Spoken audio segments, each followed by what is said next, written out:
বিশ্বকাপে সব ভূমিকায় দলের জন্য অবদান রাখতে চান মাহমুদুল্লাহ রিয়াদ। পারলে অধিনায়কত্বের দায়িত্বটা দিলে ভালো। দর্শক, চলমান টি-20 বিশ্বকাপে বাংলাদেশ দলের সবচেয়ে অভিজ্ঞ খেলোয়াড়দের একজন মাহমুদুল্লাহ রিয়াদ। দীর্ঘদিন কেরিয়ার জুড়ে চড়াই উতরাই পার করেছেন। অভিজ্ঞতার ভান্ডার হয়েছে সমৃদ্ধ।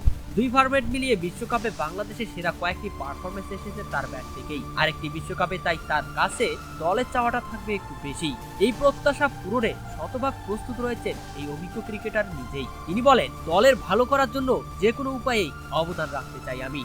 তবে আমি শুধু একাই খেললে হবে না, বাকি খেলোয়াড়দের যদি বিন্দু মাত্র চেষ্টা থাকে তাহলে বিশ্বকাপে আমরা ভালো কিছুই করব। আর এতে অনেক ভক্তরা দাবি করছেন মাহমুদুল্লাহ রিয়াদকে অধিনায়কত্বের দায়িত্বটা দিলে বেশ ভালোই হতো। তবে 2023 সালে দুর্দান্তভাবে ফেরেন তিনি। ওয়ানডে বিশ্বকাপে অসাধারণ খেলার পাশাপাশি টি-20 দলেও হয়েছে নিয়মিত। এখন পর্যন্ত খেলে ফেলেছেন ম্যাচ জয়ী কয়েকটি ইনিংসও।